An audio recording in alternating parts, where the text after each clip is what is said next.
The helmet camera footage was grainy, 4 months old, but every pixel burned with crystalline clarity into Commander Valencross's memory as she watched it for the 73rd time. The date stamp read April 14th, 2020, Kandahar Province, Afghanistan. A routine patrol that should have been textbook. 6 Marines moving through a narrow mountain pass, weapons ready, eyes scanning. Standard formation. Professional discipline. Everything by the book. Sergeant Thomas Hayes led from the front.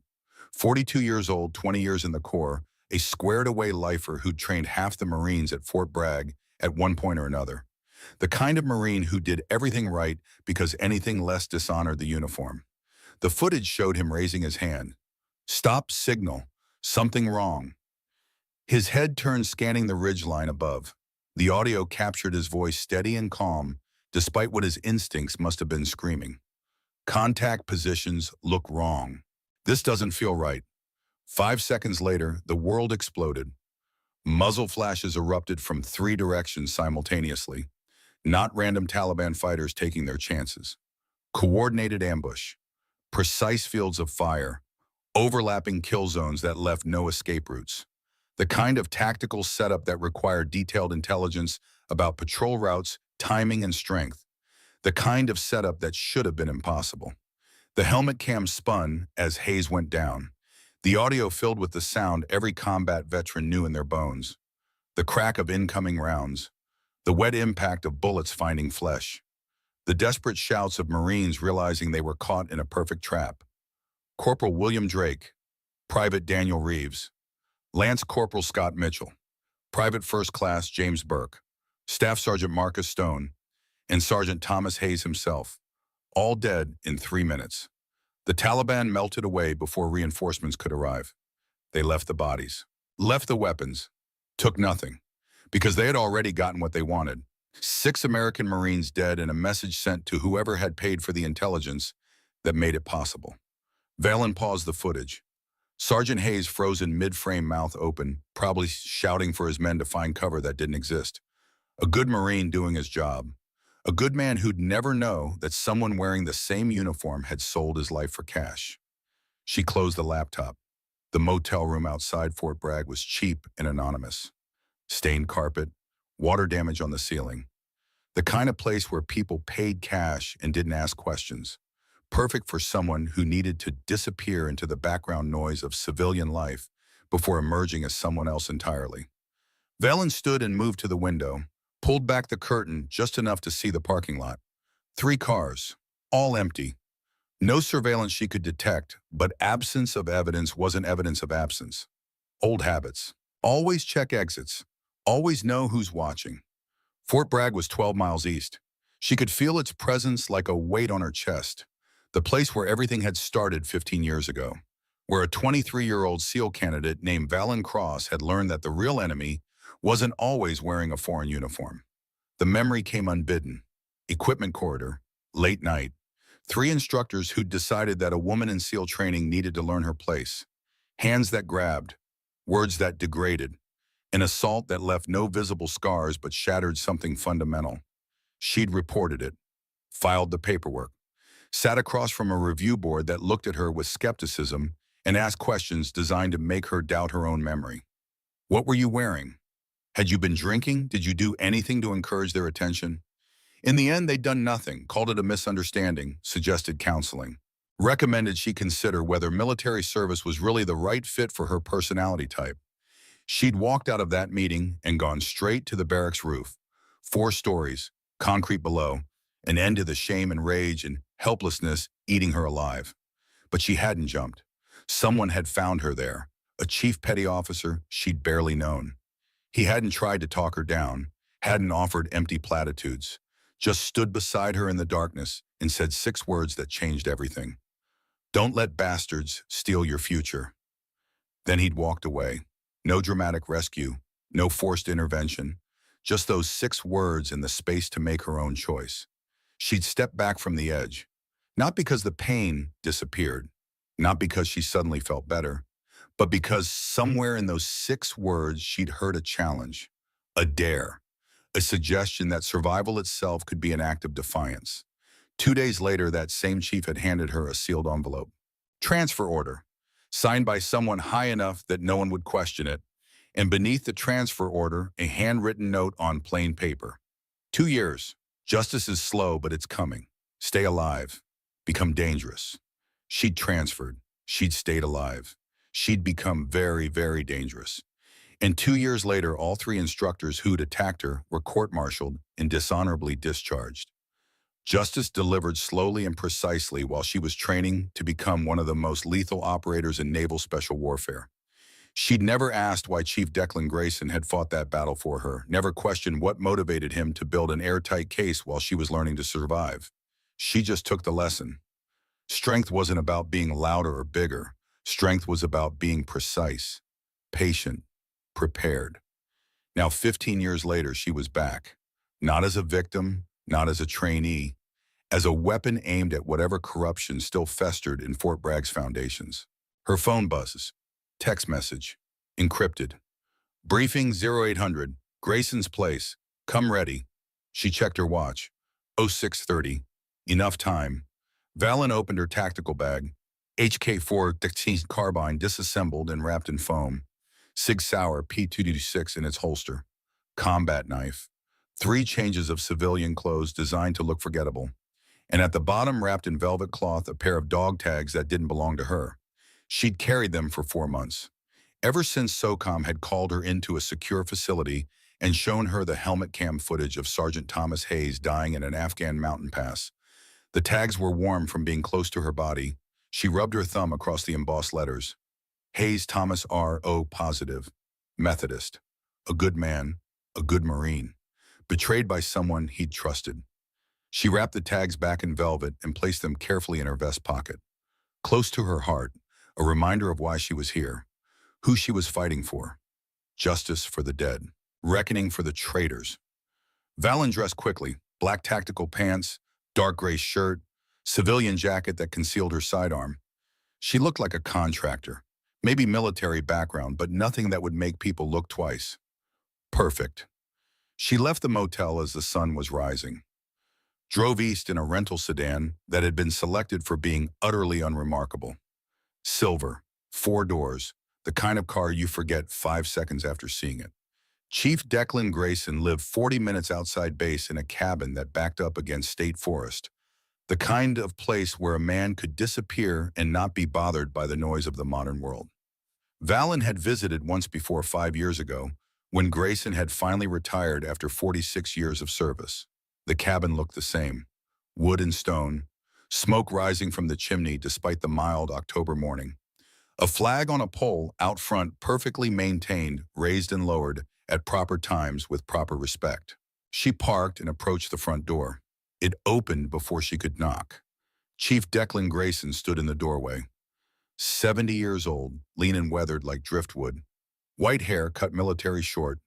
Eyes that had seen 4 decades of combat and classified operations and still missed nothing. He wore jeans and a flannel shirt, but somehow he still projected the authority of a senior NCO who'd earned respect the hard way. Commander Cross, his voice was gravel and smoke. Been a while. Chief, she extended her hand. They shook. His grip was still iron. Old soldier, old warrior, old ghost who'd never quite left the fight. Coffee's ready. Come in. The cabin's interior was sparse and clean. Military discipline extended to civilian life. Everything had its place. Nothing wasted, nothing excessive. The walls held photos from deployments that spanned from Vietnam through Afghanistan. Men in different uniforms, different wars, same look in their eyes. The look of people who'd seen things that couldn't be unseen. Grayson poured 2 mugs of coffee. Black, strong enough to wake the dead. They sat at a plain wooden table. No preamble, no small talk. Professionals who understood that time was a resource to be used efficiently. You saw the footage. Grayson's statement, not a question. 73 times. Valen sipped the coffee. It was good. Perfect ambush. Taliban had exact coordinates, timing, strength. Someone sold them that patrol route. Fort Bragg. Grayson's jaw tightened. My sources say the leak came from the base. Someone with access to deployment schedules and classified movement orders. SOCOM thinks so too. That's why they sent me. Because you have history there. Because I know what rot looks like when it's wearing a uniform. Valen met his eyes. They attacked me 15 years ago. The system protected them until you built the case that took them down. Grayson was quiet for a moment. Then I did what was right. What should have been done immediately. The fact that I had to spend 2 years building an airtight case just to get justice for one assault victim. He shook his head. System's broken. Has been for a long time. That's why I'm going back. Not just for Hayes and his men, for everyone who got failed by that broken system. Dangerous mission. You'll be alone inside the wire. I've been alone in worse places. Grayson pulled a folder from beside his chair, slid it across the table. Manila, red stripe across the top. Classification markings that meant this conversation was never happening officially. Victor Novak. He said the name like it tasted bad. You recognize that name? Valen opened the folder. Surveillance photo of a man in his 50s. Average height, forgettable face. The kind of person who could disappear in any crowd. But his eyes were cold, calculated. The eyes of someone who'd made a career out of betrayal. Former CIA. Berlin Station, late 80s. She read from the file. Resigned 1992. Whereabouts unknown. Suspected intelligence broker. He's more than suspected. Grayson's voice went hard. He's confirmed. I worked with him. Berlin, 1989. I was 34 junior case officer running assets during the wall's collapse. Victor was 21 translator, low-level support. What happened? He got recruited. KGB dangled money in front of a kid who'd grown up poor in East Germany. He took it, started passing information. Small stuff at first, then bigger. By the time I figured out we had a mole, he'd compromised 3 operations and gotten 4 assets killed. Grayson's hand tightened around his coffee mug. Old anger, old failure, the kind that never quite healed. I built the case against him, had him dead to rights, was going to bring him in. He paused. He disappeared, went underground before we could grab him. I've been looking for him for 36 years. And now he's selling American military intelligence to Chinese MSS. Valen studied the photo. From Berlin to Fort Bragg. How'd he surface? 6 months ago, NSA intercepts caught him communicating with known MSS handlers. Traced the communications back to the Carolinas. He's operating here, using Fort Bragg personnel as sources. Sergeant Hayes and his patrol. Valen's voice went cold. That intel came from Victor. Yes, Grayson pulled out another document. Financial records, bank accounts, offshore transfers. And we think we know his current source. 3 Marines, all assigned to training operations at Bragg, all with recent financial activity that doesn't match their pay grades. Valen studied the names and photos. Corporal Brett Ashford, 29 years old, 7 years in the Corps, good service record on paper. Father was a colonel, multiple commendations. But there was something in his eyes, arrogance, entitlement. The look of someone who'd never faced real consequences. Lance Corporal Garrett Wolf, 26, 4 years in, muscle. The kind who followed orders and asked questions later. Multiple transfers between units, always at his own request. Someone smoothing his path through the system. Private First Class Callum Merrick, 24, 3 years in, the youngest, charismatic face, easy smile. But his psychological evaluation noted difficulty with authority and tendency toward risk-seeking behavior. Flagged for monitoring but never disciplined. These 3, Valen's instinct fired. They're working together. Surveillance suggests yes, they appear together frequently outside of duty hours, near storage buildings, maintenance facilities, places where classified materials are kept. And one of them has access. We think Brett Ashford. His father is Colonel Warren Ashford, senior logistics officer, access to deployment schedules, base security protocols. Everything Victor would need to run an intelligence operation. Valen froze. The name hit her like a physical blow. Warren Ashford. She flipped to another document in the folder. Service record. Photos from 15 years ago, and there he was. Younger, different rank, but the same face, one of the 3 instructors who'd attacked her. You recognize him? Grayson watched her carefully. He was there. 15 years ago, equipment corridor, One of the three. The room was very quiet. You're sure? Grayson asked.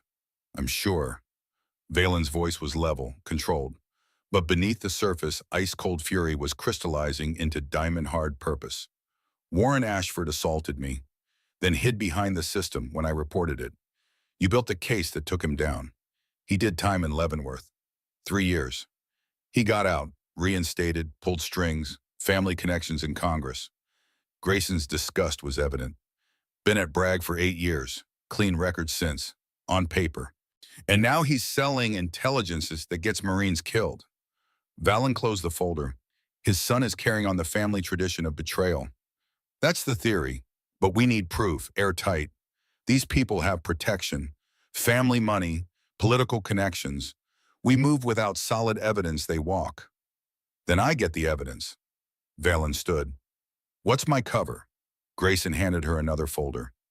Catherine Blake, civilian contractor, logistics analyst, brought in to evaluate supply chain efficiency for training operations.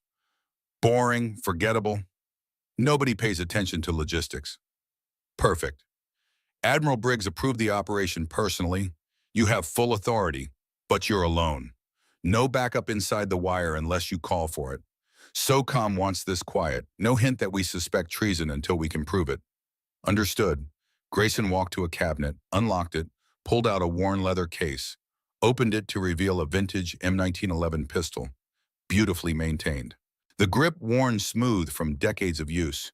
Carried this through 3 wars, he held it reverently. Want you to have it. For backup. Something the electronic systems can't track. Valen took the weapon, felt its weight, its history.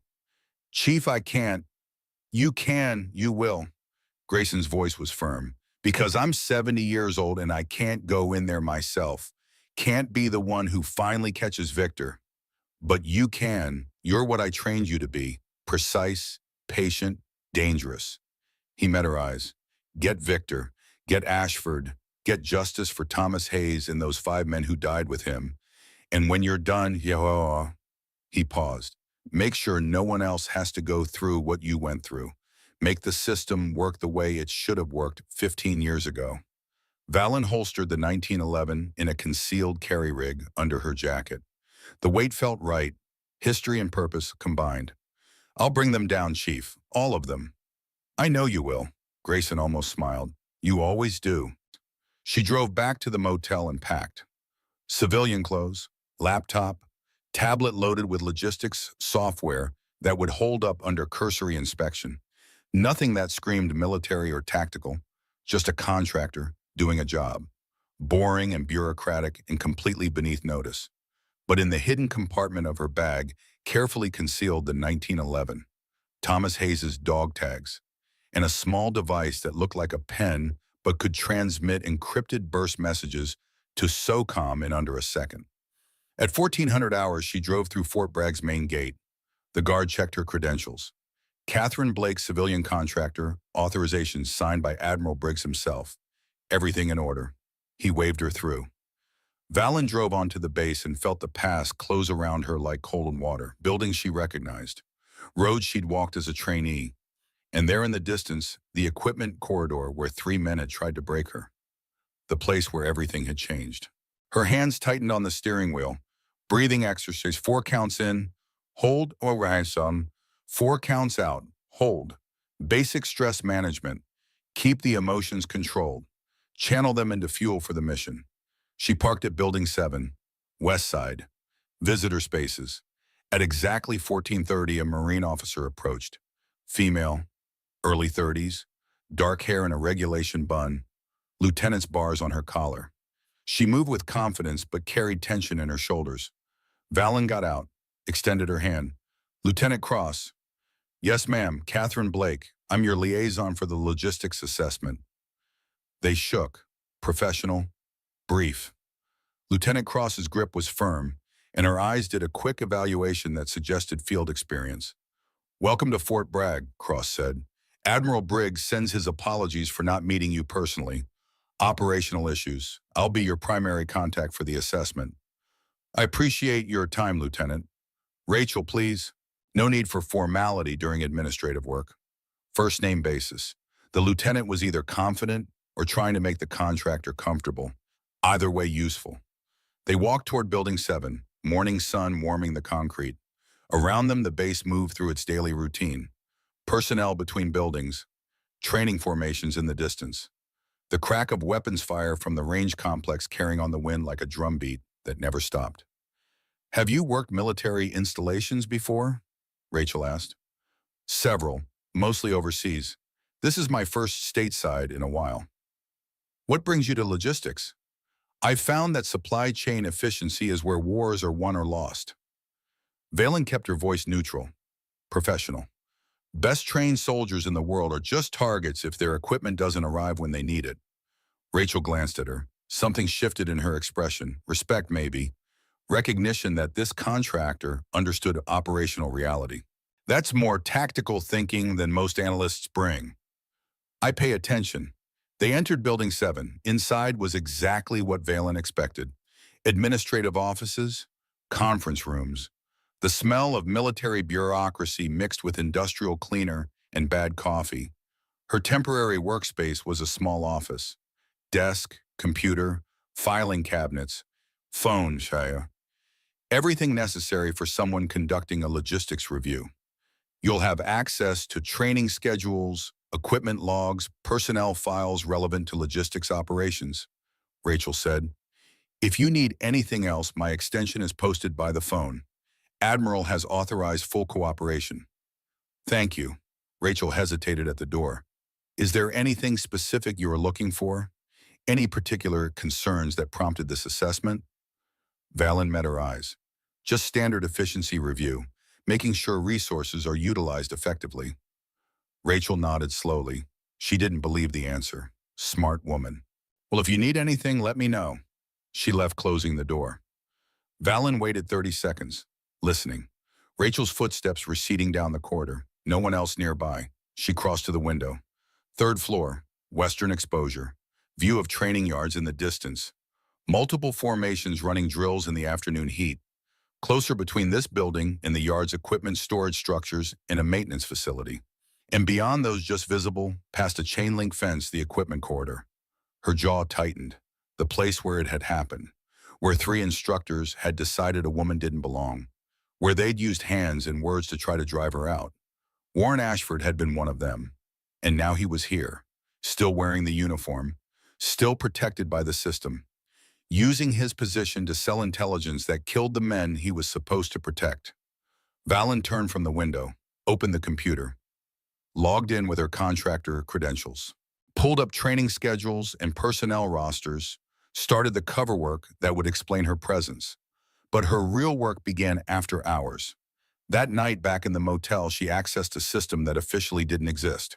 Dark Web Intelligence Database, compiled from SOCOM operations, CIA intercepts, NSA surveillance. Every piece of classified information gathered by American intelligence over the past decade cross-referenced and searchable. She entered parameters. Fort Bragg, financial irregularities, communications with foreign nationals, past 6 months. The system processed. Progress bar crawled across the screen. Results appeared. Corporal Brett Ashford, credit card debt $47,000. Sudden payment 3 months ago. Single transfer that zeroed the balance. Source offshore account traced through 3 shell companies to a bank in the Cayman Islands. Lance Corporal Garrett Wolf. No debt but regular deposits. Small amounts, $2,000 here. $3,000 there. Spread across 4 months. Classic payment structure for low-level intelligence sources. Private First Class Callum Merrick. Gambling debts. Las Vegas, Atlantic City, $32,000 total. Paid off in 2 installments 6 weeks ago. 3 Marines. 3 different financial pressures. All suddenly resolved around the same time frame. The time frame when Sergeant Thomas Hayes and 5 other Marines died in Afghanistan. Valen pulled up surveillance footage from Fort Bragg security cameras. Standard practice was to keep footage for 90 days before archival.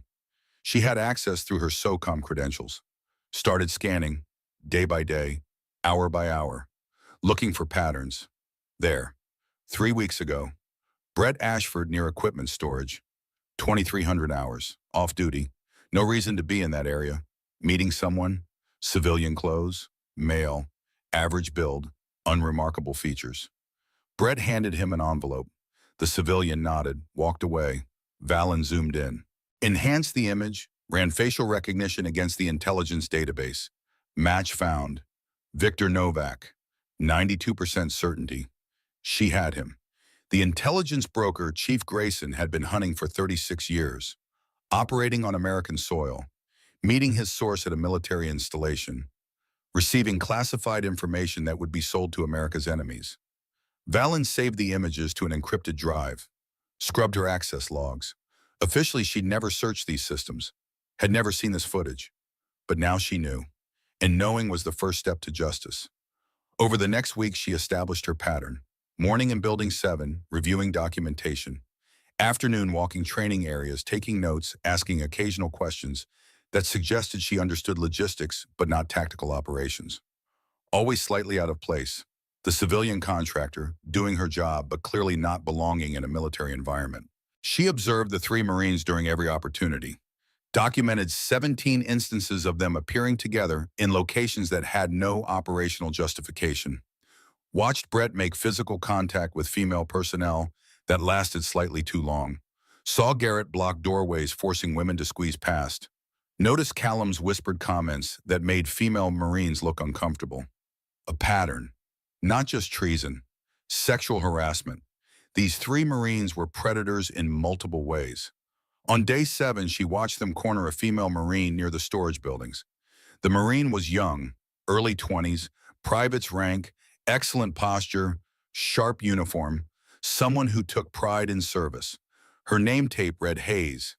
Valen's chest tightened. Hayes. She pulled up personnel files on her tablet. Private Kira Hayes, 22 years old, 3 months at Fort Bragg. Exemplary training marks. Recent counseling session noted difficulty integrating with unit dynamics. Administrative speak for something's wrong, but no one wanted to acknowledge it officially. And her emergency contact, next of kin, Father Sergeant Thomas R. Hayes, deceased. Thomas Hayes' daughter. The woman carrying those dog tags in Valen's pocket was this young Marine's father. Brett, Garrett, and Callum had Kira surrounded. Not aggressively, casually, but they'd created a box she couldn't easily exit. Brett was doing the talking. Kira's body language told the story. Shoulders hunched, arms crossed defensively, trying to smile like it was friendly conversation but obviously uncomfortable. Garrett said something that made Callum laugh. Kira's face flushed. She tried to move past them. Brett shifted position, blocked her path. Not aggressive, just enough to make it clear she couldn't leave until they decided she could leave. Then Brett reached out, adjusted her collar, let his hand linger on her neck. Kira pulled away, said something sharp. Brett raised his hands in mock surrender. Grinning, all three laughed, walked away, left Kira standing alone, shaking. Valen documented it, timestamps, location, witnesses, added it to the case file she was building. That night, she pulled Kira's personnel file, read every detail, pieced together the story. Thomas Hayes had been career Marine. Kira grew up on bases, military family. When her father died in Afghanistan, she'd enlisted, honoring his memory, continuing his service. She didn't know her father had been murdered, didn't know his death was betrayal rather than combat, didn't know the men harassing her were part of the network that sold his life. Valen looked at Thomas Hayes' dog tags on her desk, made a decision. Justice for him meant justice for his daughter, too. On day 10, Valen changed her pattern. She positioned herself in the training yard during late afternoon drills, closer to the formations, directly in sight lines of Brett, Garrett, and Callum, close enough that they couldn't ignore her presence. Brett noticed first. She felt his attention like heat on her skin. He was running his unit through close combat drills, demonstrating holds and counters with aggressive confidence. When he threw a sparring partner, he held position 2 seconds longer than necessary, making a point, establishing dominance. His eyes found Valen across the yard, held contact, assessed. She looked away first, made it seem like nervousness, pretended to study her clipboard with sudden intensity. He smiled, predatory, satisfied. Over the next 2 days, she continued the performance. positioning herself where they could see her, moving slower, more hesitation, creating opportunities. They took the bait. Day 12. Equipment rotation. Crowded. Chaotic. The kind of environment where people could slip away from supervision without being immediately missed. Valen positioned herself near the corridor entrance. Clipboard, civilian clothes. Playing her role, the contractor who was always present but never important enough to warrant real attention. Brett's unit rotated through at 1500 hours. She felt his attention lock onto her, watched him exchange glances with Garrett and Callum, saw the decision form between them without words. The formation moved past. Brett stayed back. Then Garrett. Then Callum. They approached. Triangle formation, the same tactical positioning they'd use against an enemy combatant. Surrounding, cutting off escape angles. Wolf pack. Valen's heart rate stayed steady. 60 beats per minute. Combat calm. She'd been in worse situations than this. Much worse. 3 predators who thought they were hunting didn't understand they'd walked into a trap. Mitchell. Brett's voice. Statement not question. Using her cover name. Still taking notes about our training operations. Just doing my job. Valen kept her voice even. Professional, slightly uncertain. You've been doing your job for almost 2 weeks. When do you finish this assessment? Another week? Maybe longer. Depends on data collection. Garrett moved closer, blocking the exit angle toward the main yard. You know anything about actual combat operations or just paperwork? I know enough to do my job. Logistics. Callum made it sound like an insult. Supply chains and requisition forms. Valen moved to step past them. Brett shifted, not quite blocking her, just making her trajectory awkward, forcing her to squeeze past him, closer than comfortable. His shoulder brushed hers. Deliberate contact masked as accidental crowding. See you around, Blake, Brett said. She walked away, felt their eyes on her back, heard Garrett say something too quiet to make out, followed by laughter from all 3. Perfect. She'd established herself as a target, someone vulnerable, someone they could approach without consequence, someone who wouldn't fight back.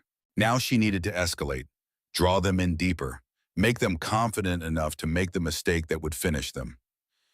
That evening, she called Chief Grayson from a secure line. They're taking the bait, she reported. Harassment is escalating.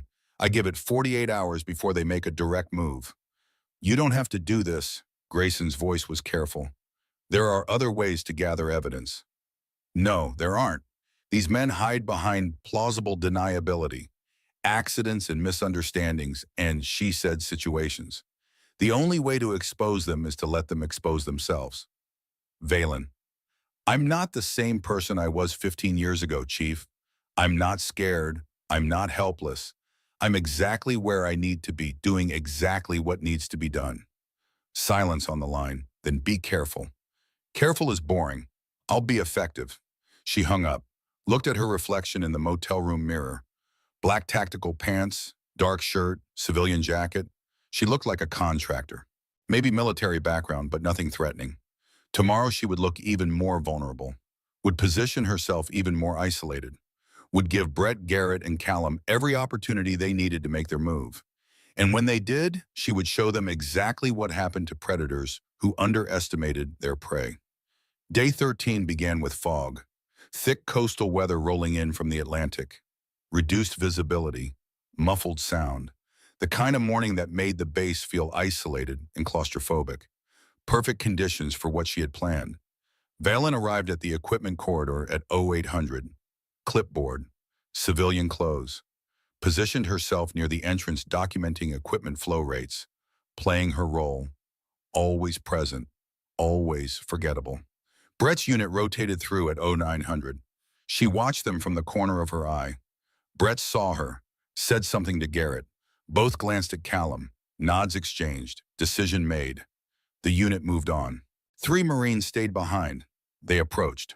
Same triangle formation.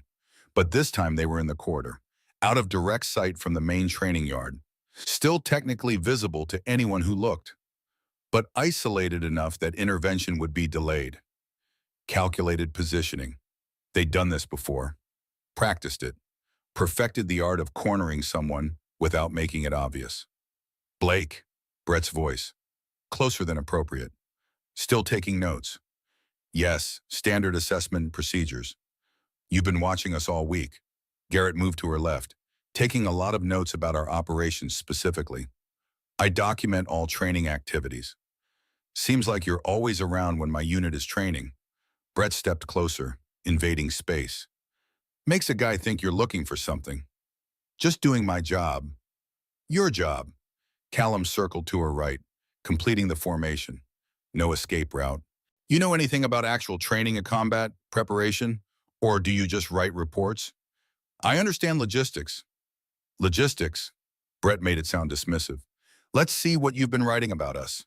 Garrett reached out, plucked the clipboard from her hands. Not aggressive, almost playful, but violation, taking something that belonged to her without permission. Testing boundaries. Hey, Valen kept her voice firm but not confrontational. I need that.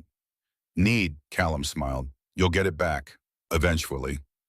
Brett moved even closer, his chest nearly touching hers, forcing her to either retreat or tolerate the invasion. You know what I think? His voice dropped, intimate, threatening. I think you're not here to evaluate logistics. I think you're here to find problems, looking for things to criticize in your reports. That's not my function. No.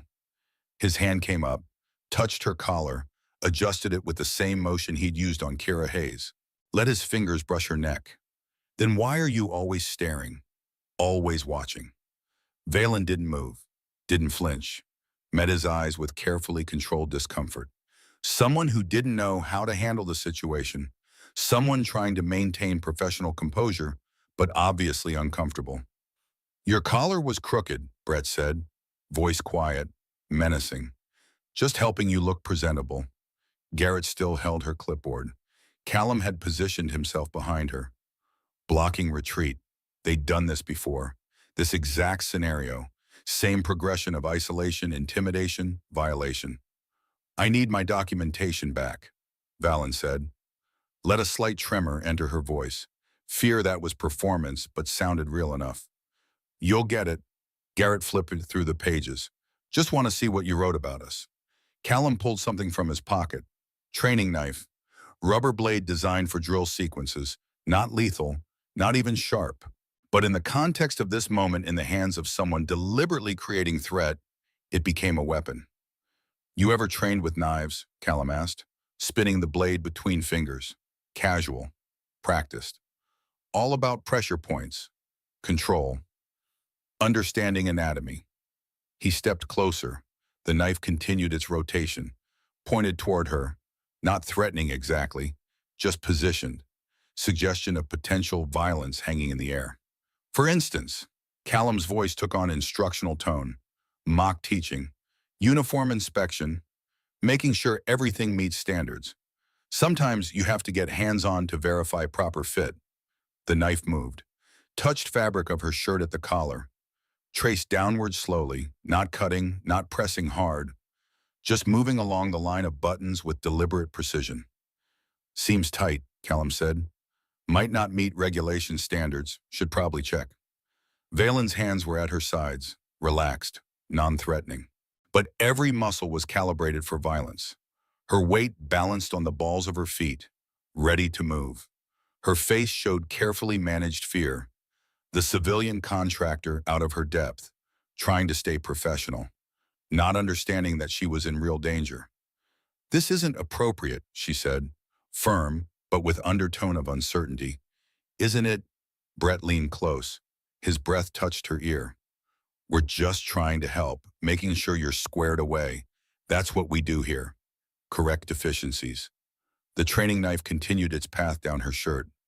Callum's face was concentrated, focused, enjoying the power of the moment. Garrett watched with a grin that suggested he'd seen this scenario before and knew how it ended.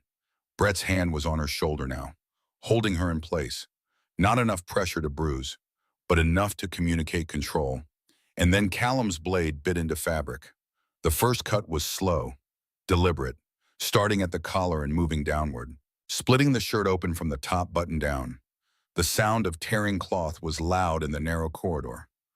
Loud enough to carry, loud enough that anyone nearby would hear if they were paying attention. But nobody was nearby.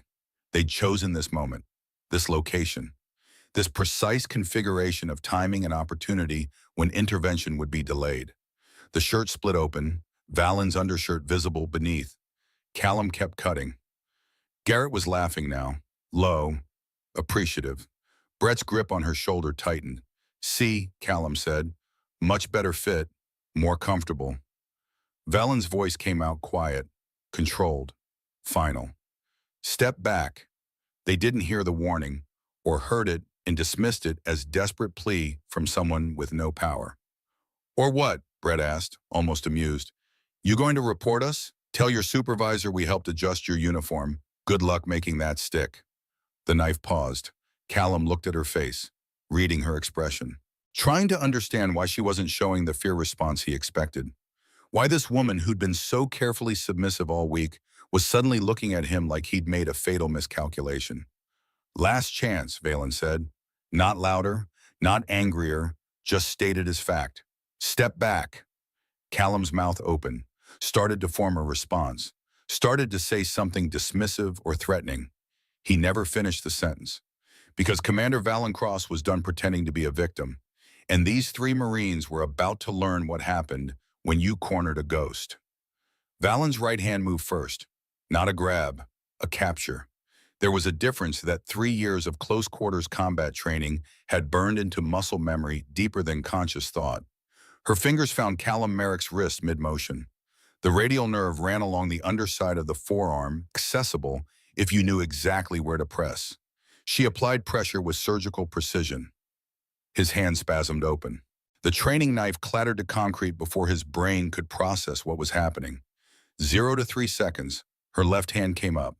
Palm strike to the philtrum, the soft cartilage between nose and upper lip. Not hard enough to break bone, hard enough to override every other signal his nervous system was trying to process. His head snapped back, vision whited out. Knees buckled, Valen pivoted, used his weight, used his momentum.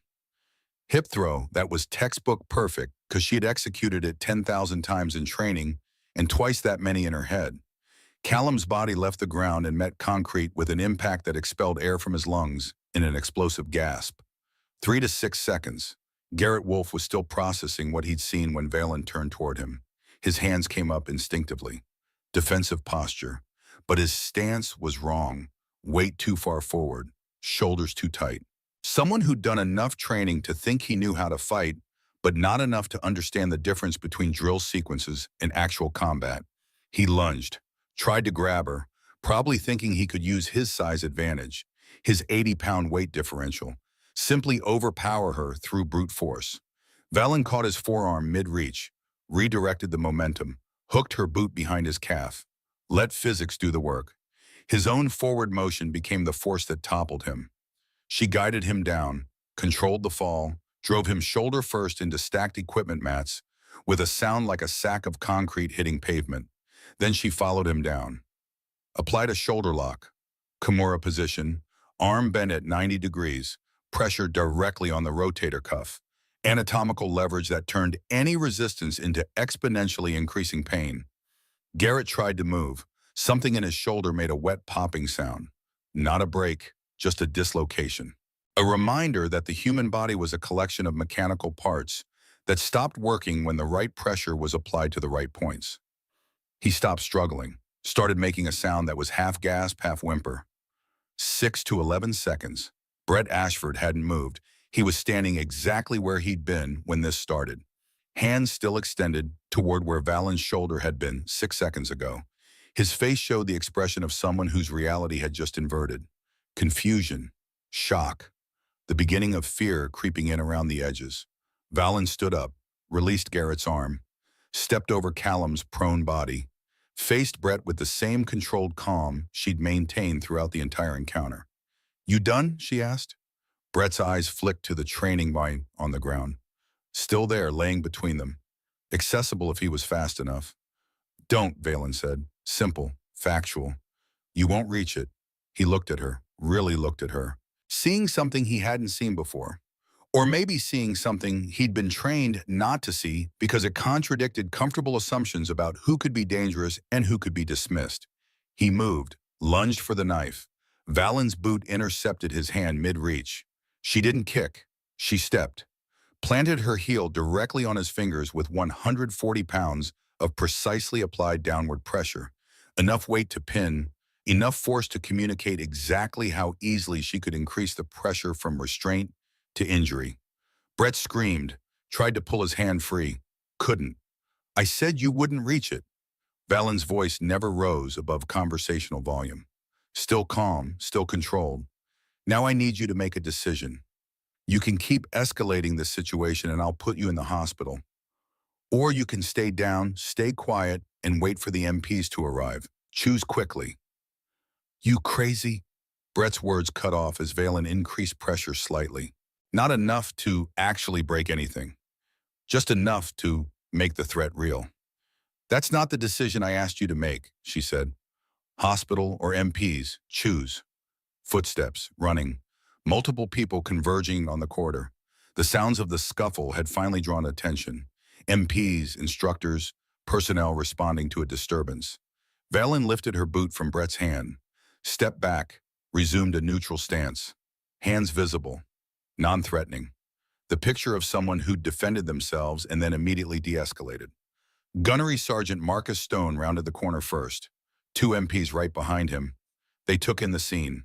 3 Marines on the ground in various states of pain and shock. 1 civilian contractor, standing calmly with her shirt torn open, held together with one hand.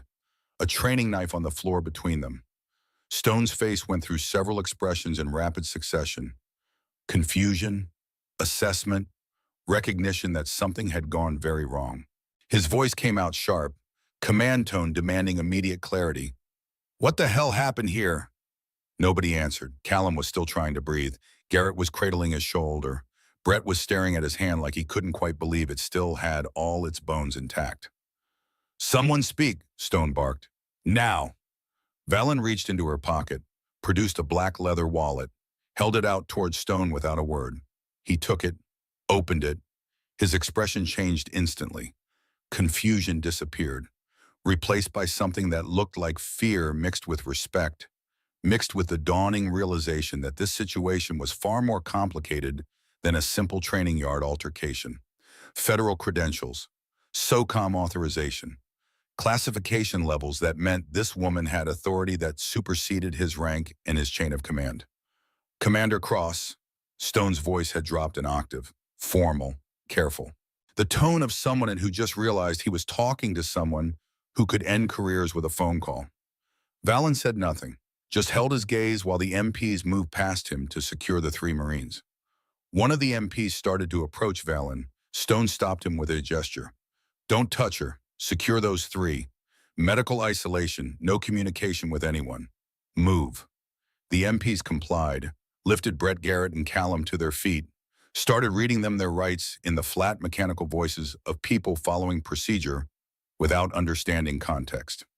Stone was still holding Valen's credentials, still staring at the clearance levels and authorization codes and the information that officially didn't exist in any database, but carried more weight than any rank insignia.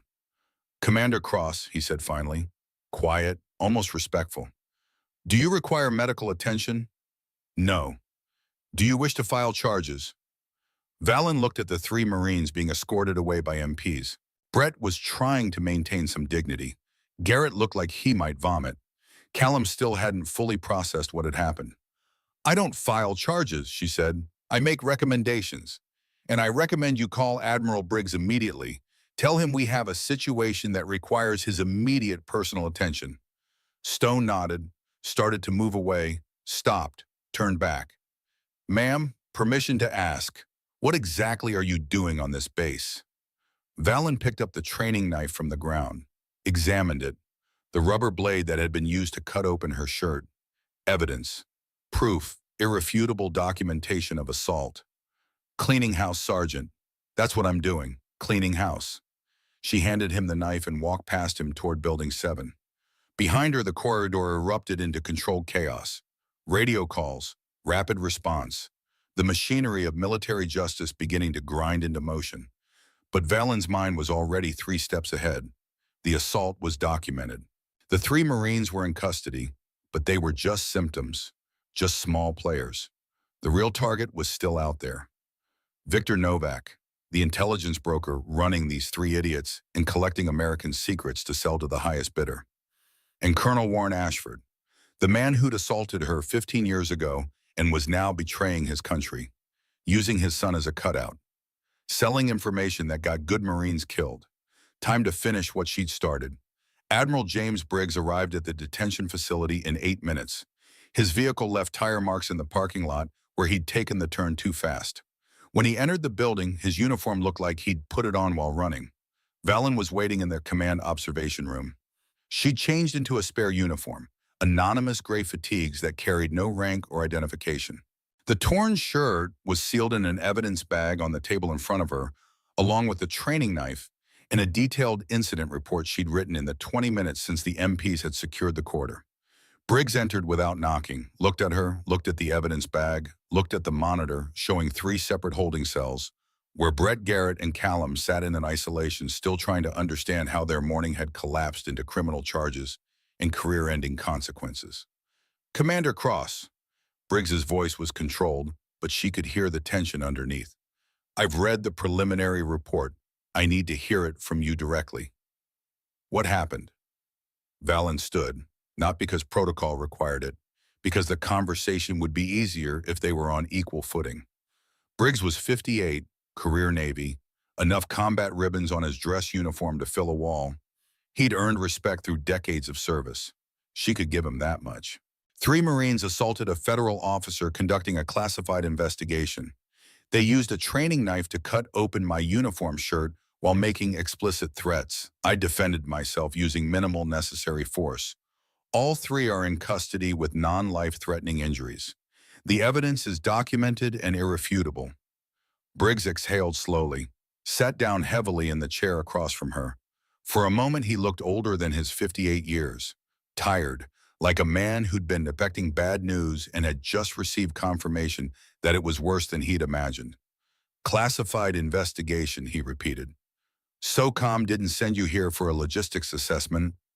"No, sir." "Then what?" Valen pulled a sealed folder from her bag, placed it on the table between them. Top secret clearance band across the cover. She'd compiled the evidence over the past 10 days. Financial records, surveillance photos, communication logs, pattern analysis. Everything that connected 3 Marines to a former CIA officer turned intelligence broker. Briggs opened the folder. Read in silence. His expression darkened with each page. "Victor Novak," he said finally. "I know that name, or knew it. CIA Berlin operations early 90s. Disappeared after the Cold War ended. We assumed he had retired quietly. He went private, selling classified information to foreign intelligence services. Chinese MSS primarily. He's not particular about clients. Whoever pays the highest price gets access to American military secrets. And these 3 Marines were his sources. Small-scale operatives, gathering deployment schedules, patrol routes, operational details. Probably didn't understand the full scope of what they were involved in. Probably told themselves it was harmless, corporate intelligence.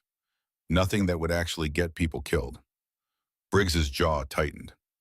6 Marines died in Afghanistan 4 months ago. Ambush.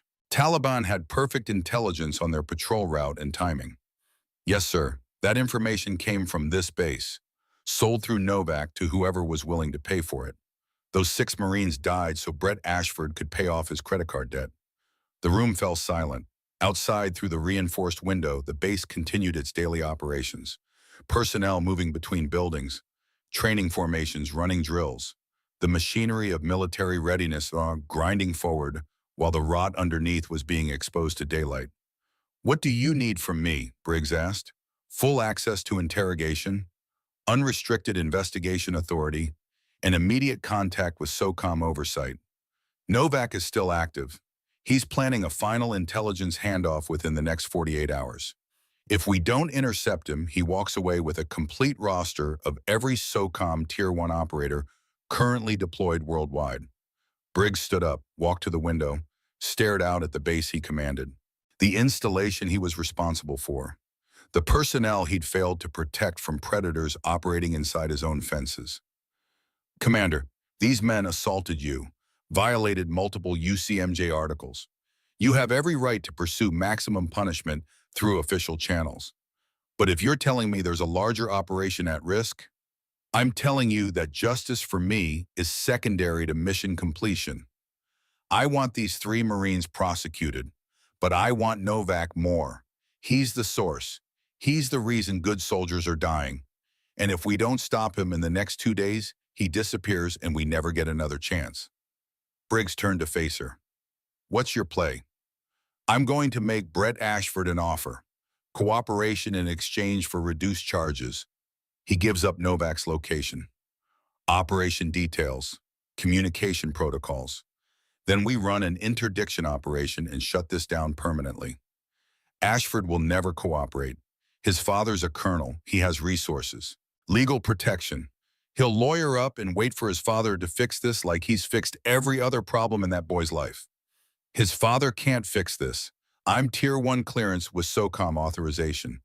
I outrank every lawyer his family can afford. And more importantly, Valen paused. Let the weight of what she was about to say settle. Brett doesn't know how deep this goes. He thinks he was caught assaulting a civilian contractor. He doesn't know I've been building an intelligence case against him for 10 days. He doesn't know I have evidence that connects him to treason charges that carry mandatory life sentences. You're going to break him. I'm going to give him a choice. Life in Leavenworth for treason, or cooperation that might let him salvage something from the wreckage of his life. Most people choose survival when you frame the options correctly. Briggs nodded slowly. You have full authorization. Whatever resources you need, whatever access you require. This ends now. It ended the moment they cut open my shirt. They just don't know it yet. The interrogation room was deliberately uncomfortable. Concrete walls, metal table bolted to the floor, chairs designed to be functional rather than ergonomic, fluorescent lights that hummed at a frequency just annoying enough to create subliminal stress. Brett Ashford sat alone, wrists secured to the table with restraints that allowed limited movement but prevented any threatening gestures. He'd been there for 3 hours, long enough to move through anger into anxiety, long enough to start understanding that this situation wasn't going to be resolved with a phone call to his father. Valen entered without announcement, sat down across from him, placed the folder on the table but didn't open it, just looked at him in silence for 30 seconds, letting the weight of her attention create pressure. Brett's eyes were red, from tears or exhaustion, or both. His right hand was bandaged where her boot had pinned it. His uniform was wrinkled, stained with sweat and dust from the corridor floor. Corporal Ashford, she said finally, do you understand the situation you're in? I want a lawyer. You're entitled to legal counsel, but before you make that request official, I want you to understand something. The moment you invoke that right, this conversation ends. And the moment this conversation ends, your options narrow considerably. So I'm going to explain what's happening, and then you can decide whether legal representation is really your best choice right now. She opened the folder, slid the first page across the table. Financial records showing $47,000 in credit card debt, followed by a sudden payment that zeroed the balance 3 months ago. Single transfer. That's you. That's your bank account. That payment doesn't match your military salary, doesn't match any legitimate source of income. What it does match is the exact payment schedule for classified intelligence being sold to foreign operatives. Brett's face went pale. I don't know what you're talking about. She slid another page across, surveillance photo, Brett handing an envelope to Victor Novak near the equipment storage building. That's you.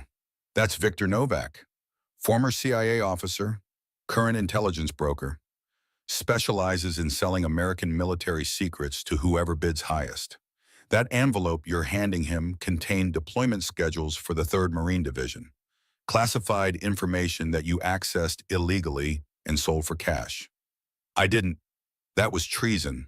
That's the word you're looking for. Title 18 United States Code Section 2381. Whoever owing allegiance to the United States levies war against them or adheres to their enemies, giving them aid and comfort within the United States or elsewhere, is guilty of treason. Mandatory sentence, life imprisonment or death. Brett's breathing accelerated, panic starting to override denial. I didn't know. Novak said it was corporate intelligence. He said companies wanted to know military logistics for planning purposes. He said it was legal gray area, consulting work. And you believe that? I needed the money. My father cut me off after the last incident, and I had debts, and 6 Marines are dead because of information you sold. Valen's voice didn't rise, but the temperature in the room dropped 10 degrees. She pulled out another document. Photos. 6 Marines in dress uniform. Professional portraits. The kind taken for official records and sent home to families. Sergeant Thomas Hayes. Corporal William Drake. Private Daniel Reeves. Lance Corporal Scott Mitchell. Private First Class James Burke. Staff Sergeant Marcus Stone. She placed each photo on the table, lined them up, made Brett look at them. 4 months ago, Afghanistan, Taliban ambush. Perfect intelligence on patrol routes and timing. These 6 men died so you could pay off your credit cards. Do you understand that? Can you process what that means?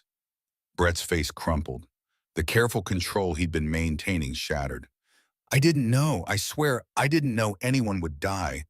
Novak said it was just... Novak lied. That's what intelligence brokers do. They recruit idiots who are desperate or greedy or stupid enough to betray their country. Then they insulate themselves from consequences while you take all the legal risk. And right now, Brett, you are facing consequences that will end your life, not metaphorically, literally. You will spend the rest of your natural existence in a federal supermax prison, isolated 23 hours a day. No possibility of parole, no hope of release, nothing but decades of concrete walls and silence until you die forgotten. She let that image settle, watched him process the reality of what she was describing, watched fear overwhelm whatever denial or rationalization he'd been using to protect himself. Unless, she said quietly, Brett's head snapped up. Unless what? Unless you cooperate fully and immediately. You tell me everything about your relationship with Novak. Communication protocols, payment structures, what information you have provided, what intelligence he's planning to sell next. You give me enough to intercept him before he completes his final handoff. And in exchange, I recommend reduced charges. Not immunity, you're still going to prison. But cooperation might be the difference between 20 years and life. Might be the difference between federal minimum security and supermax isolation. Might be the difference between having any chance at a future and dying in a cell. Brett was crying now, full breakdown. The facade of tough Marine corporal dissolving into a terrified 29-year-old who'd made catastrophically bad decisions and was only just beginning to understand the price. What do you want to know? In the observation room behind one-way glass, Chief Declan Grayson stood with Admiral Briggs, watching, listening. She's good, Briggs said quietly. She's the best. Grayson's voice carried pride. I trained her, but she surpassed her training years ago. This is personal for her. Ashford was one of the instructors who assaulted her 15 years ago. I know, I built the case that took him down then. Thought we'd cleaned house, apparently not thoroughly enough. They watched Valen methodically extract information from Brett. Patient, precise, never losing control, never letting emotion override tactical objectives. She wants to go after Novak personally, Grayson said. Run the interdiction herself. Can she handle it? She's handled worse. Afghanistan, Syria, Yemen, places that would give you nightmares. She's survived everything they've thrown at her. He paused. But this is different. This is home. This is personal. That can cloud judgment. Will it cloud hers? Grayson watched Valen through the glass, saw the woman he'd found on a rooftop 15 years ago. The trainee who'd been broken, who'd chosen to survive, who'd become something harder and more dangerous than anyone expected. No, he said finally, it won't cloud her judgment. It'll sharpen it, make her more focused, more determined. Personal stake doesn't make her weaker, makes her unstoppable. 3 hours later, Valen had what she needed. Brett had broken completely, providing details about his recruitment by Novak, the payment system, the intelligence he'd gathered, and most critically, the final operation Novak was planning. Tomorrow night, private airfield, 100 miles south of Fort Bragg. Novak was scheduled to meet a Chinese MSS officer and transfer a comprehensive intelligence package, complete SOCOM operational rosters, deployment schedules, undercover operative identities, market value estimated $10 million, strategic value incalculable, the kind of information that could compromise active operations worldwide and get dozens of operators killed. Valen left the interrogation room and went directly to Admiral Briggs's office. He was waiting with Chief Grayson and two NCIS agents. "We have location and timing," she said without preamble. "Novak is making his final handoff tomorrow night. Private airfield, coordinates in the brief. He's meeting a Chinese MSS officer to transfer comprehensive SOCOM intelligence. If that package changes hands, we're looking at operational compromise on a scale that could take years to recover from." "FBI can handle the interdiction," one of the NCIS agents said. "This is domestic territory, federal jurisdiction. FBI response time is too slow. Novak will have counter surveillance. The moment he detects federal presence, he runs. We need surgical precision. Small team, fast insertion. Capture before he knows we're there. You're talking about an unsanctioned tactical operation on American soil. I'm talking about stopping a traitor from selling intelligence that will get American operators killed. And I'm not asking for permission. I'm Tier 1 SOCOM with operational authority. I'm notifying you of my intent as a courtesy, but I'm running this operation whether you approve or not." The room fell silent, bureaucratic authority colliding with operational necessity. Admiral Briggs broke the silence.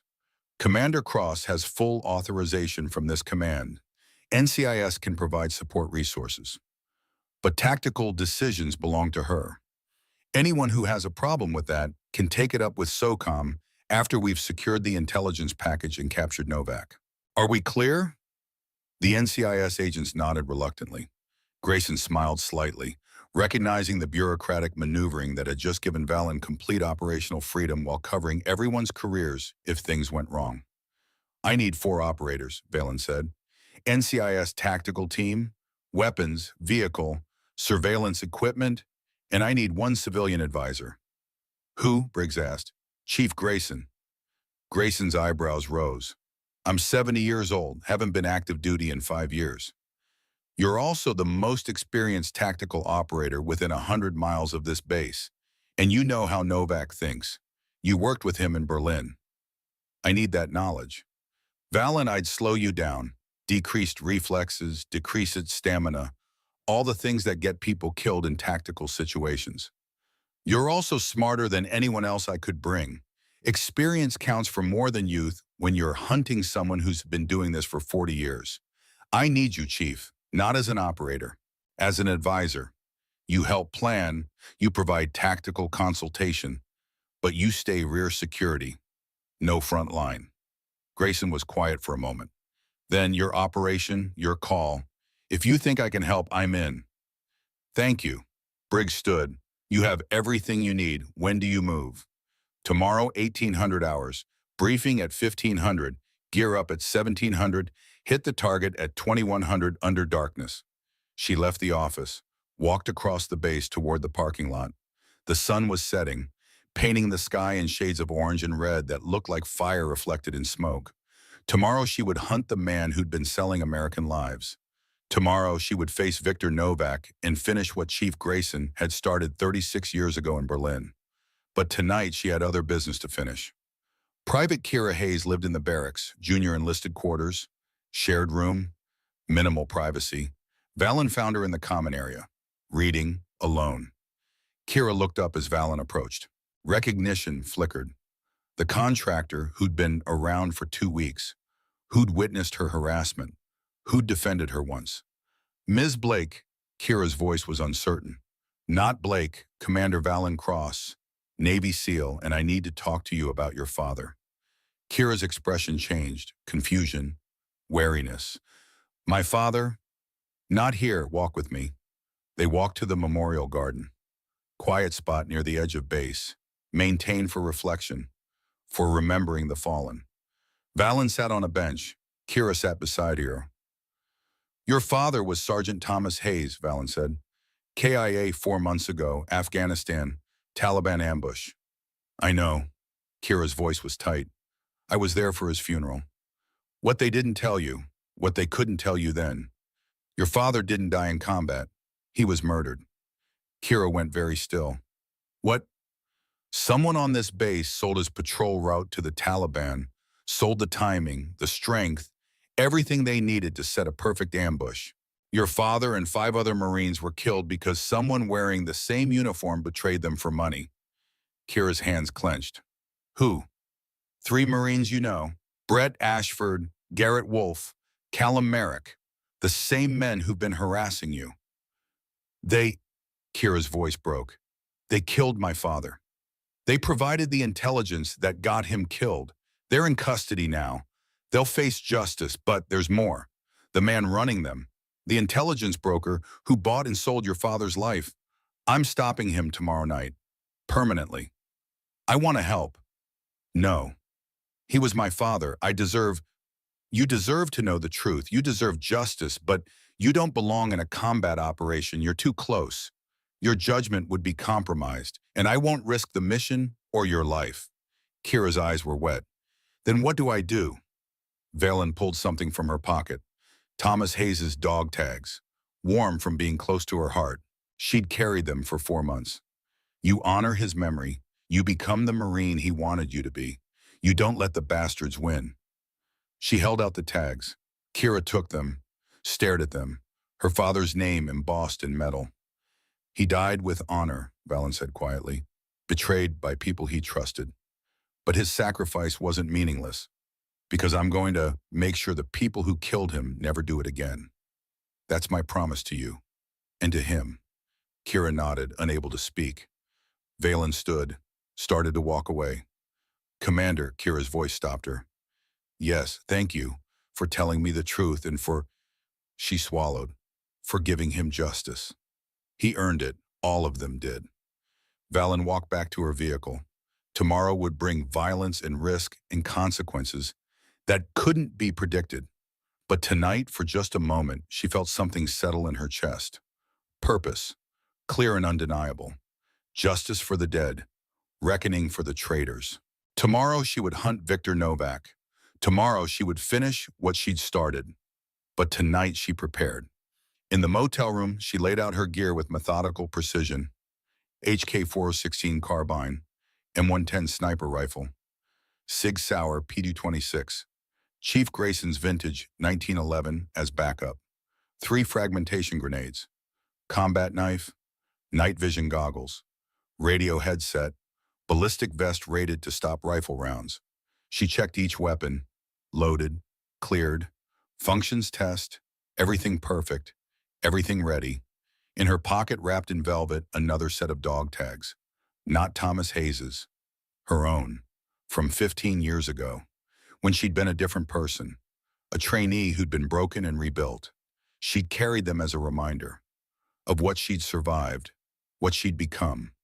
Tomorrow she would face the man who'd been selling American lives for profit, face the system that had protected predators for too long, face the corruption that had killed 6 good Marines. And when the sun rose again, one way or another, this would be finished. Commander Valen Cross closed her eyes, controlled her breathing, prepared her mind for what was coming. Tomorrow would be reckoning. Tomorrow would be justice. Tomorrow the ghosts would settle their accounts. The briefing room at 1500 hours was cramped and overheated. 4 NCIS tactical operators sat around a metal table covered in maps, satellite imagery, and equipment manifests. Young men, professionals, the kind who'd done door kicks in Baghdad and Fallujah and knew their business. Valen stood at the head of the table with Chief Declan Grayson beside her, both studying aerial photographs of the target location. Private airfield, single runway, 2 small hangars, no tower, no permanent security, minimal lighting, used primarily by civilian aviation enthusiasts and small cargo operations. Perfect location for an intelligence handoff. Remote enough to avoid surveillance. Accessible enough to allow quick escape if things went wrong. Target is Victor Novak. Valen's voice was all business. 57 years old, former CIA Berlin station. Extensive experience in intelligence operations and counter-surveillance. Assume he's armed. Assume he's competent. Assume he has backup we haven't identified. Our mission is capture, not kill. We need him alive for interrogation and prosecution. She pointed to the runway on the satellite image. Handoff is scheduled for 2100 hours. Chinese MSS officer arrives by private plane, lands here, exchanges payment for intelligence package, departs. Whole operation probably takes less than 15 minutes. We need to intercept before the exchange completes. One of the NCIS operators, a square-jawed man named Dixon, raised his hand. Approach strategy. Two-phase insertion. Phase 1, I establish overwatch position here. She indicated a water tower 600 meters from the runway. Long-range rifle. Visual confirmation of targets. Covering fire if needed. Phase 2 ground team approaches from the north using this access road. Coordinates insertion with my signal. Chief Grayson provides tactical guidance and rear security. Grayson leaned forward, pointed to the map. Novak will have counter surveillance, probably motion sensors around the perimeter, thermal imaging, maybe drones. Standard CIA tradecraft from the 90s. We need to approach cold, kill all electronics, no radio chatter until we're committed. Move during his observation gaps. How do we identify observation gaps? Dixon asked. Experience. Operators like Novak follow patterns. They scan in predictable intervals. Every 90 seconds to 2 minutes, he'll do a full 360 sweep. We move in those 90-second windows. Fast, silent, disciplined. Another operator, younger, looks skeptical. That's pretty thin margin for error, which is why we drill it. Valen's tone left no room for argument. We run the approach sequence 4 times before we go operational. By the time we hit the target, everyone knows their position, their timing, their fallback options, no surprises, no improvisation, precision execution. They spent the next 2 hours running through every detail. Approach routes, communication protocols, weapon assignments, contingency plans for scenarios they could imagine and some they couldn't. Valen had run dozens of operations over her career.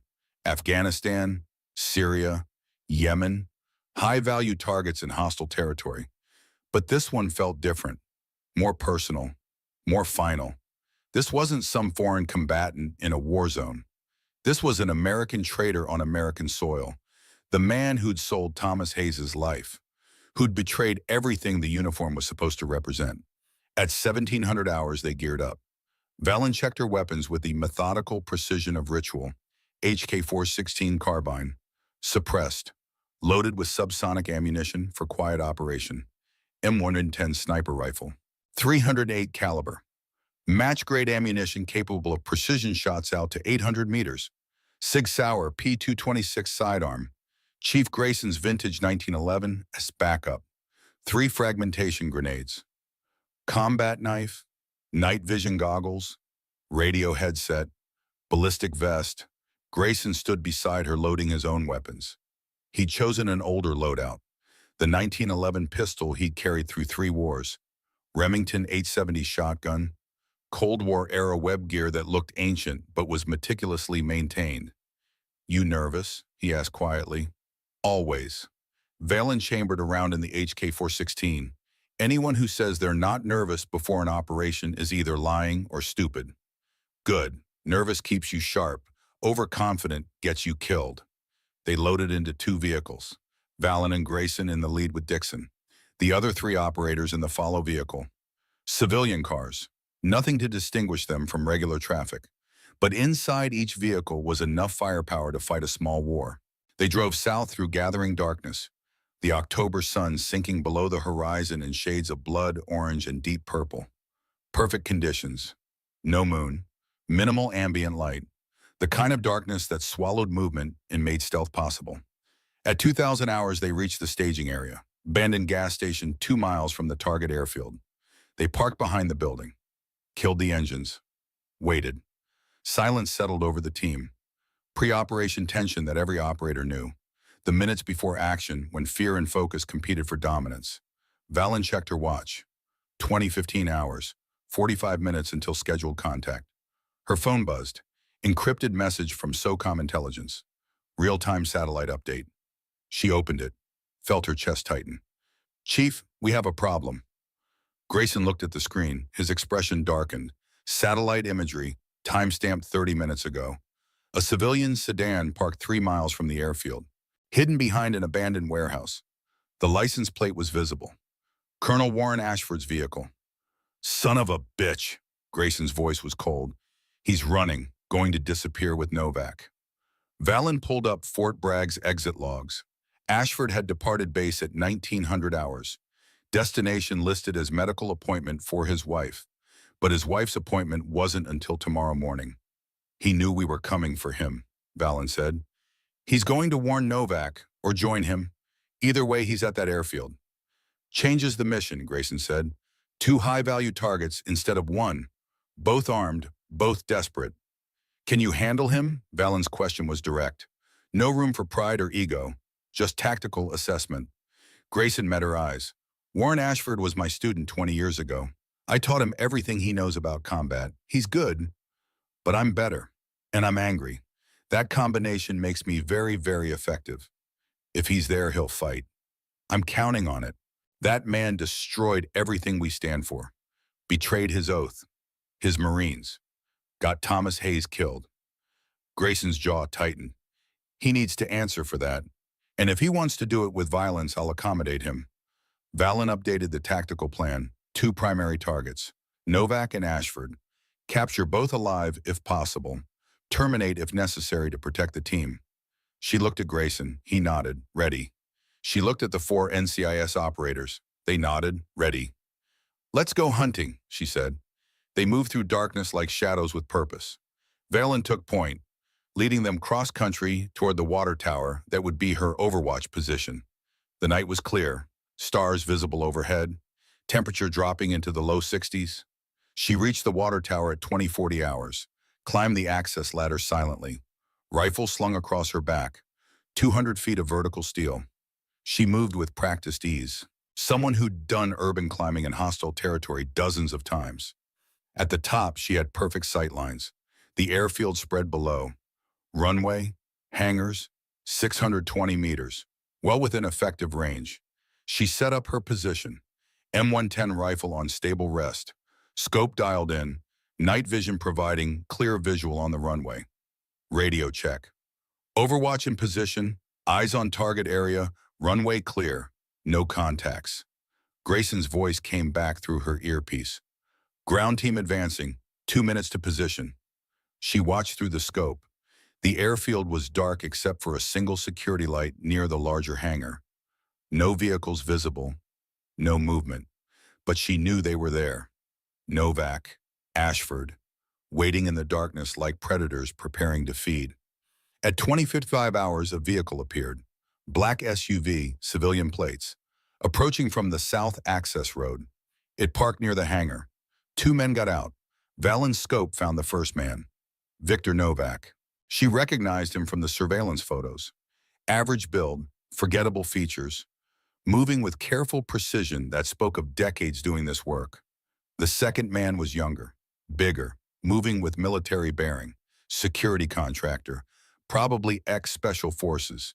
He carried himself like someone who knew violence intimately. Both were armed, pistols visible under jackets.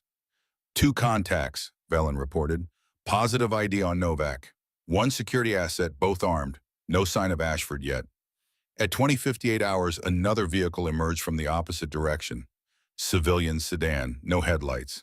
It stopped behind the second hangar, hidden from Novak's position. The driver's door opened slowly. Colonel Warren Ashford stepped out.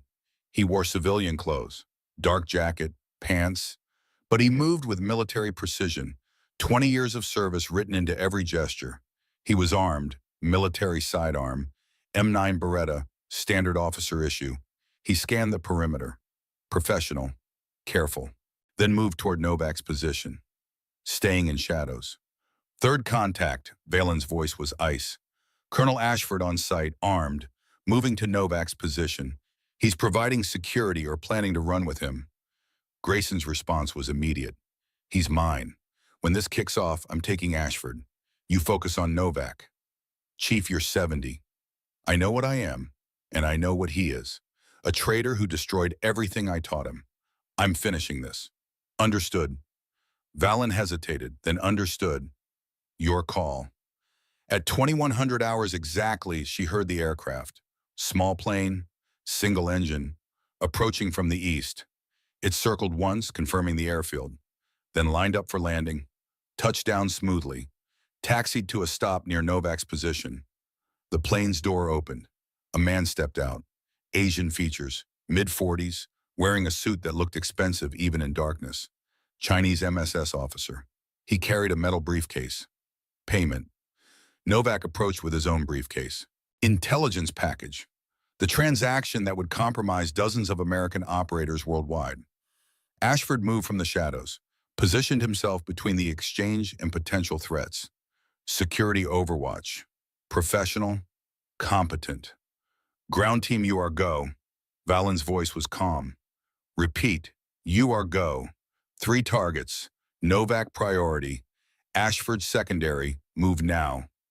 Grayson's team erupted from concealment. 4 operators moving fast across open ground. Weapons up. Flashlights activated. Voices shouting commands. Federal agents on the ground. Hands where we can see them. Novak reacted instantly. Grabbed the MSS officer. Used him as shield. Pulled a sidearm. His security contractor opened fire. Muzzle flashes brightened darkness. Valen's rifle cracked once. Single shot. 620 meters. The security contractor dropped. Clean headshot. Perfect. But Ashford was moving, providing covering fire. Professional bursts. Keeping the NCIS team pinned while Novak dragged the MSS officer toward the plane. Warren, Grayson's voice cut through the chaos. It's over, stand down. Ashford's response was more gunfire. But Valen saw something in the way he aimed. Shooting to suppress, not to kill. Still a soldier underneath the treason. Still unable to kill Americans even while protecting his escape. I can't go to prison, Marcus, Ashford shouted. My wife needs me. She's dying. And Thomas Hayes is dead. Grayson broke from the team, running directly at Ashford with speed that seemed impossible for a 70-year-old man. You killed him. You killed 6 good Marines. Ashford turned, aimed, his finger on the trigger, but he couldn't pull it. Couldn't shoot the man who'd trained him, who'd been his mentor, his friend. That hesitation cost him. Grayson closed the distance. 20 years of age difference, but 50 years of experience. He moved like water, deflected Ashford's aim, struck the weapon from his hand, drove a palm strike into Ashford's solar plexus that folded him in half. They went down together. 2 old soldiers, former brothers, now enemies. Meanwhile, Novak was almost at the plane. MSS officers struggling, trying to break free. Valen tracked them through her scope. No clear shot. Too much movement. Too much risk. She abandoned the rifle. Descended the water tower at speed that bordered on reckless. 200 feet in 30 seconds. Her boots hit concrete and she was running. 620 meters. Sprint pace, full tactical gear. Her lungs burned. Her legs screamed. She ran anyway. On the tarmac, Grayson and Ashford were still fighting, grappling, both exhausted, both too stubborn to quit. Ashford landed a punch.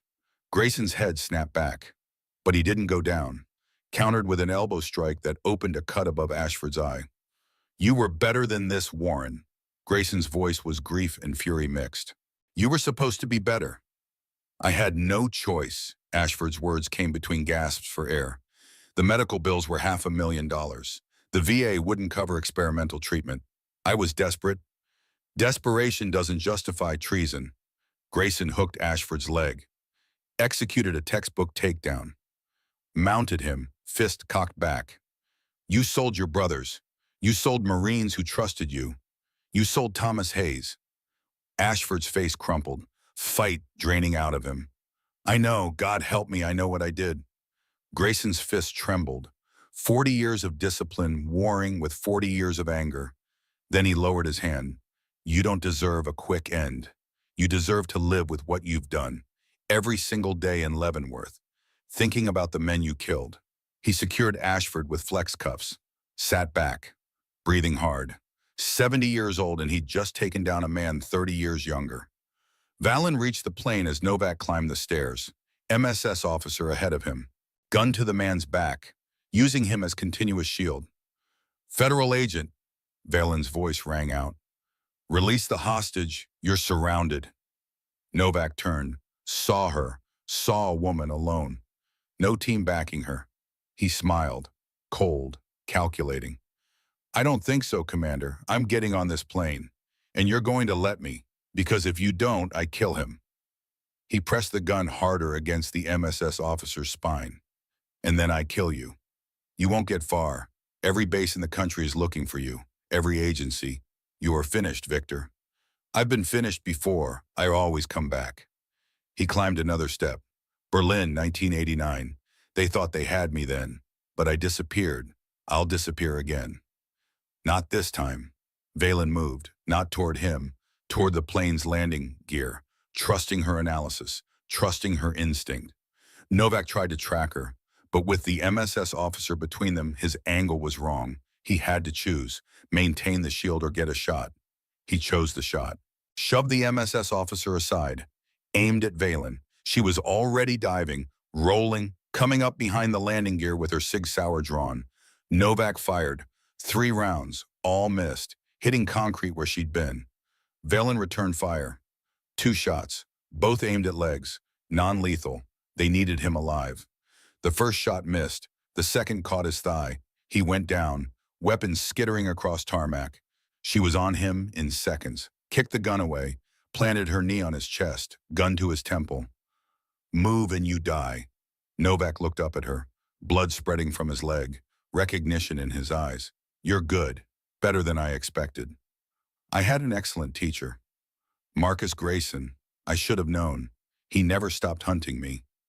36 years, he waited, built cases, followed leads, stayed patient. Valen pressed the gun harder. And now you're caught. All those years of running, finished.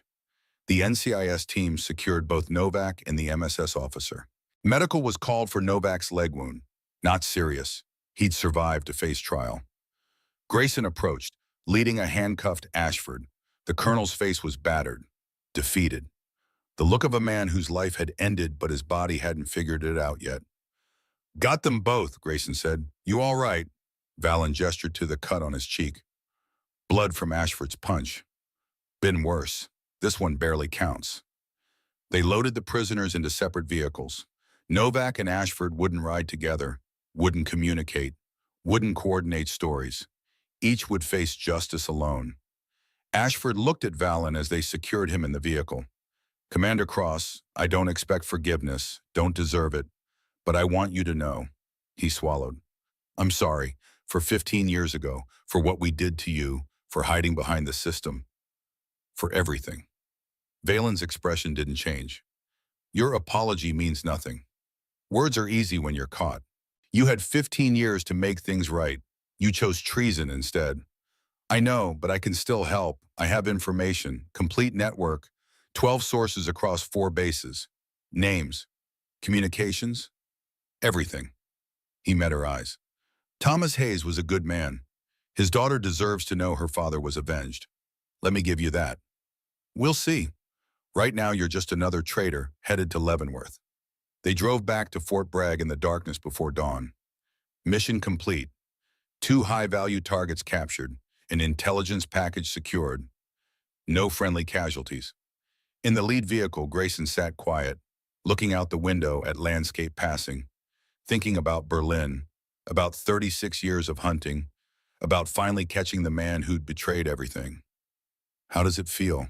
Valen asked quietly. After all these years, finally getting him. Grayson was silent for a long moment.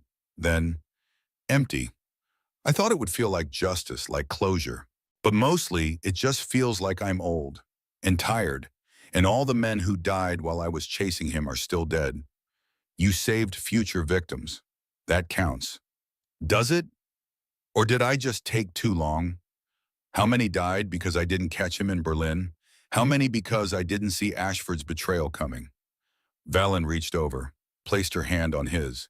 You taught me that justice is slow, that patience wins, that survival means playing the long game. You were right. Tonight proves it. Tonight proves I'm getting too old for field work. Tonight proves you're still the best teacher I ever had and the best operator I've ever worked with. She squeezed his hand. Thank you, Chief, for everything, for saving me 15 years ago, for tonight, for all of it. Grayson finally smiled, small, tired, but real. You did the work, Commander. I just provided the history. We're a good team. The best. 3 days later, Colonel Warren Ashford sat in an interrogation room at Fort Bragg. Alone, no lawyers present, he'd waived his right to counsel, said he wanted to make a statement. Valen entered, sat down across from him. Ashford looked terrible.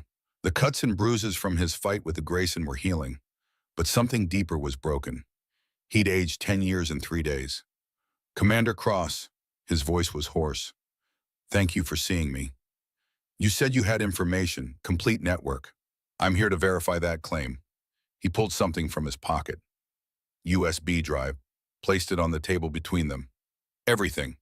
Victor Novak's entire operation. 12 sources across Fort Campbell, Fort Hood Camp Pendleton, and Marine Corps Base Quantico. Names, communication protocols, payment structures, bank accounts, meeting locations, intelligence they have already sold, and intelligence they plan to sell. Valen picked up the drive. Why give this up? Because Thomas Hayes was a good man. Ashford's voice broke. He trained under me 20 years ago. Fresh corporal, eager, dedicated. He called me Uncle Warren. His daughter Maya probably doesn't remember me, but I remember her. Little girl, maybe 5 years old. She'd visit base with her mother and run up to hug her dad. Tears ran down his face. I killed that man. I killed Uncle Tom, so Maya could grow up without a father, because I needed money. He looked at Valen. I can't fix that. Can't bring him back. But maybe I can stop the others. Maybe I can save the next patrol, the next Thomas Hayes. It doesn't erase your crimes, I know. But maybe it means something. Maybe it honors the men I betrayed. Valen stood, pocketed the drive. You'll still face full military justice. Life in Leavenworth. No reduction in sentence for cooperation. I understand. Your wife will die while you're in prison. You won't be there for her final days. I know. Fresh tears. That's my punishment. Living with my choices. Knowing I destroyed everything for money that couldn't save her anyway. Valen walked to the door, stopped, looked back. For what it's worth, Colonel, Thomas Hayes was twice the man you'll ever be. He died with honor. You'll die with nothing but shame. She left him there, alone with his guilt and his consequences. 2 months later, the court-martial proceedings concluded. The courtroom was packed. Media, military personnel, family members of the fallen, all watching as military justice executed its will with inexorable precision. Valen testified first, detailed account of the investigation, the evidence, the intelligence network. Her testimony was clinical, professional, emotions locked down. Then Kira Hayes took the stand. She wore her dress uniform, stood straight, spoke clearly despite tears.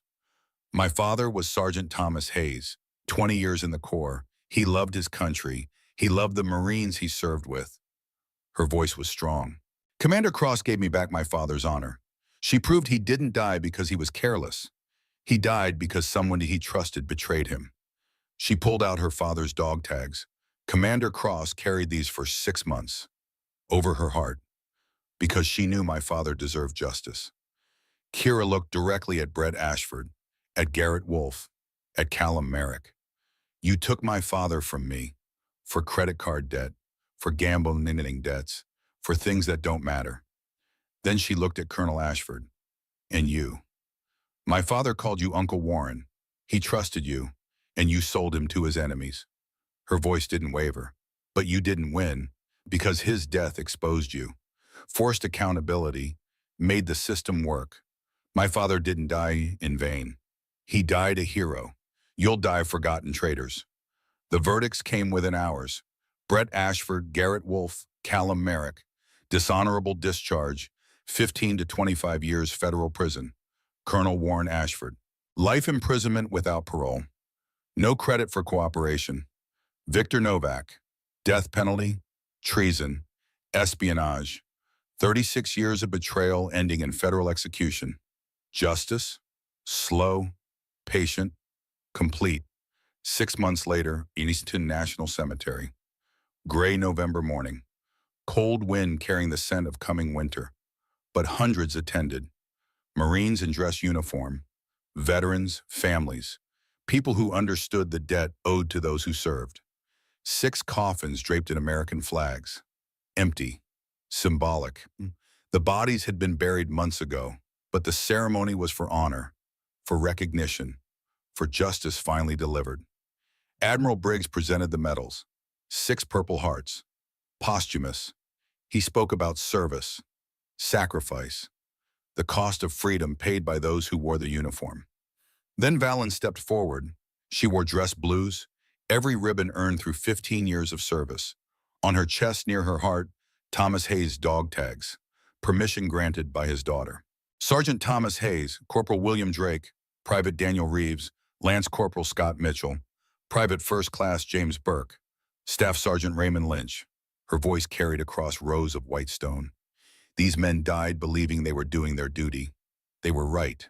They died as Marines, warriors, Americans who put service above self.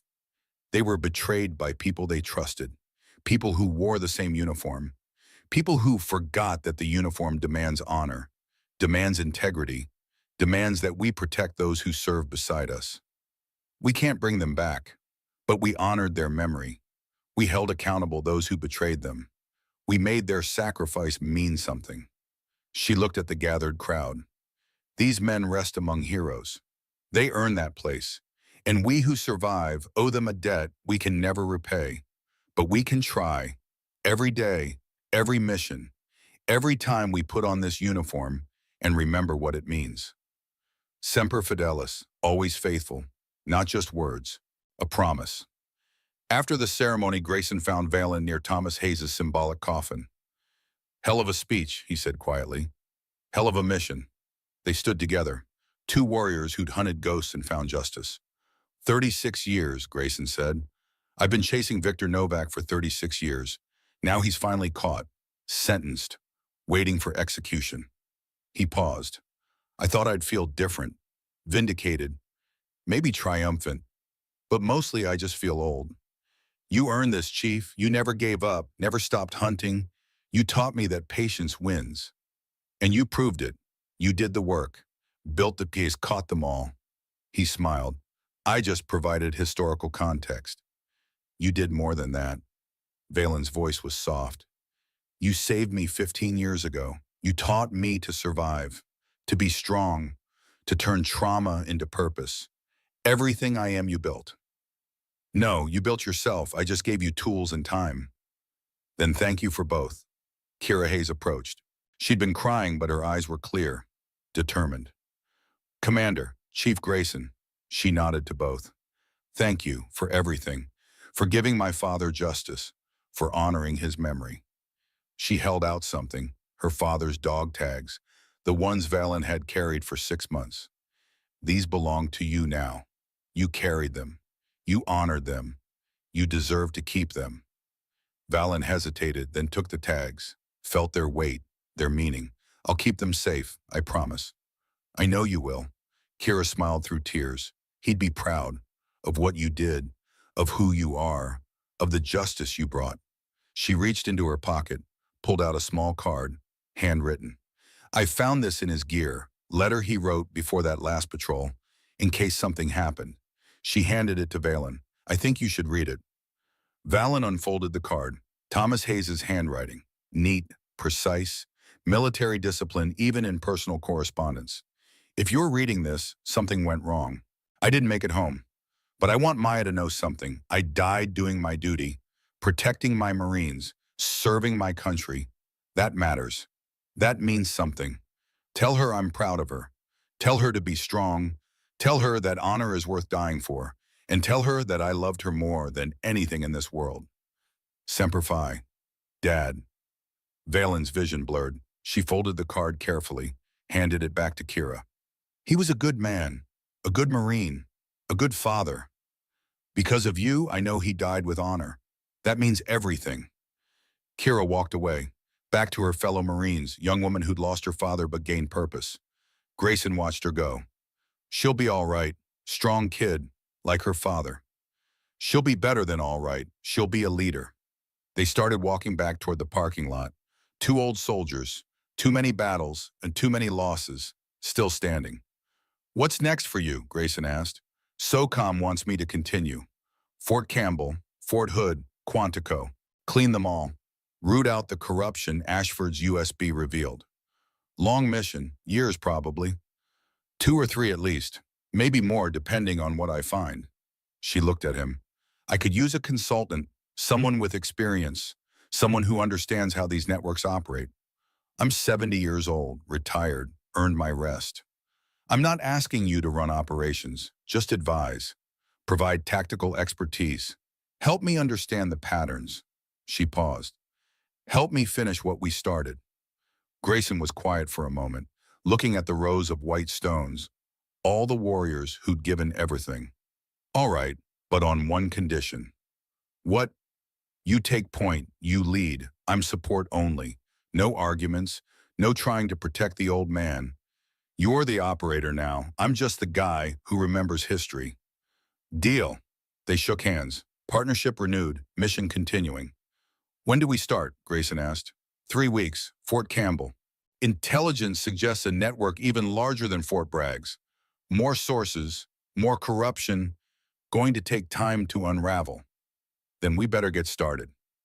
1 year later, Fort Bragg had transformed. Not in visible ways. Buildings looked the same, training yards unchanged.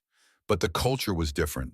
The way personnel moved through daily operations, the confidence in the system, the belief that reporting problems would result in action rather than retaliation. The reforms were operational, independent reporting system, real investigations, real consequences. 5 more Marines discharged for harassment. 3 officers formally reprimanded. 1 senior NCO removed for covering up assault complaints.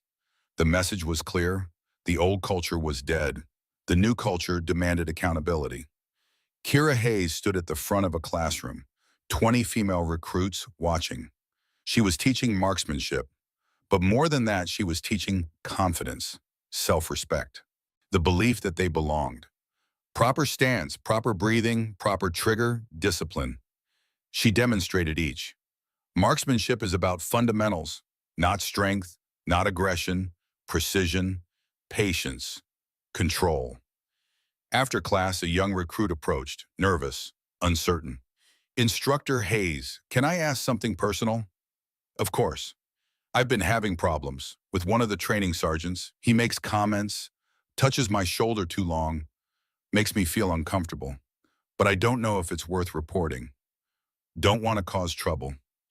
Kira looked at her, saw herself 1 year ago, scared, alone, not knowing if anyone would help. You're not causing trouble. He is. And yes, it's worth reporting. Come with me. We're filing this right now. You're sure people will believe me? I'm sure because Commander Cross changed this place. She forced accountability, made the system work. Kira put her hand on the recruit's shoulder. You have every right to serve without harassment, every right to demand respect. Don't let anyone make you feel otherwise. They walked together toward the reporting office, the system working as it should have always worked. Meanwhile, 2,000 miles away, Commander Valor Cross stood in another equipment corridor. Different base, same shadows, same predators hiding in plain sight. Fort Hood, Texas, 7th installation she'd cleaned in 18 months. More to go. Always more. She wore civilian clothes, played a role. Contract analyst. Forgettable. Boring. Someone predators would underestimate. 3 soldiers approached. She'd been documenting their pattern for 10 days. Harassment, financial irregularities, contact with known intelligence brokers. They thought they were cornering prey. They had no idea they'd walked into a trap. You lost, ma'am, the leader, corporal, early 20s, arrogant smile. Valen looked at him, calculated, assessed, prepared. In her pocket, she carried 3 sets of dog tags, Thomas Hayes, and 2 more Marines who died from betrayals she'd exposed. 3 reminders of why she did this work. No, she said quietly, I'm exactly where I need to be. The corridor went silent. Predators sensing something wrong, prey that wasn't acting like prey. Valen's phone buzzed. Text from Grayson. Surveillance confirms contact with the intelligence broker. Recommend immediate action. I'm on standby, always. She pocketed the phone, looked at the three soldiers. Before this goes any further, I need you to understand something. I'm Commander Valor Cross, Navy SEAL, federal officer, and you're all under arrest for conspiracy to commit treason and sexual harassment. Their faces changed, confusion, fear, the realization they'd made a terrible mistake. You have the right to remain silent. I suggest you use it. MPs arrived within minutes, pre-positioned, waiting for her signal. The three soldiers were secured. Evidence documented, case built, another base cleaned, another network exposed, another set of predators stopped before they could destroy more lives. That night in a motel room outside Fort Hood, Valor sat alone, reviewing files, planning the next phase. Fort Quantico was next, then Camp Pendleton, then wherever SOCOM Center. The mission never ended. The work was never finished. Because as long as predators wore the uniform, as long as corruption hid behind honor, as long as good people died from betrayal, she would be there. Her phone rang. Grayson, good work today. Clean operation. No complications. Thanks to your surveillance setup. Couldn't have done it without the intel. You could have. You'd have just taken longer. He paused. How are you holding up 18 months of this? 7 bases. Has to be taking a toll. I'm fine. You're not fine. You're running on purpose and coffee. I know because I did the same thing for 40 years. It catches up eventually. I'll rest when the mission's complete. The mission's never complete, Valor. There's always another base, another predator, another injustice. You have to pace yourself or you'll burn out. I'm not burning out. I'm doing my duty. I know, that's what worries me. Duty becomes obsession. Obsession becomes destruction. I've seen it happen to good operators. Valor was quiet for a moment. Then, Chief, do you remember what you told me 15 years ago on that rooftop? Every word. Don't let bastards steal your future. That's what you said. And I didn't. I survived. I became dangerous. I turned trauma into purpose. She paused.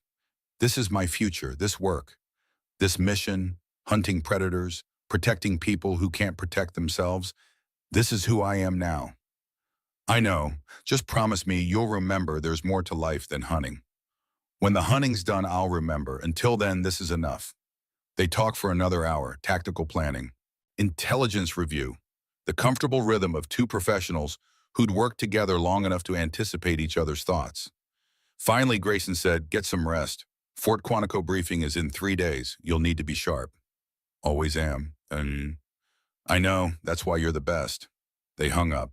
Valor sat in silence, looking at the 3 sets of dog tags on her desk.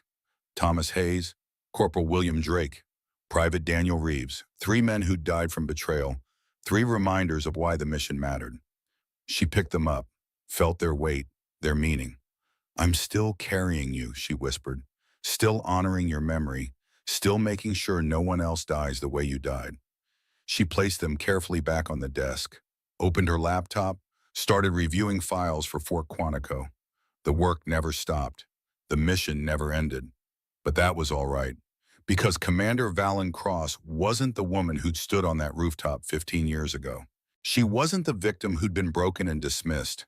She was the ghost who'd returned from the dead, the warrior who'd turned trauma into purpose, the reckoning that haunted predators in the darkness. And she would continue, base after base, predator after predator, until the system was clean or she was dead. Semper Fidelis, always faithful, to the fallen, to the mission, to the promise she'd made. Justice, honor, accountability. These weren't just words. They were her purpose, her life, her reason for surviving when survival seemed impossible. She closed the laptop, lay down on the motel bed, closed her eyes. Tomorrow would bring new battles, new predators, new missions. But tonight she rested, knowing that Thomas Hayes and the others could rest too, because the ghost was still hunting, still protecting, still ensuring that their deaths meant something. And she would never stop. Never.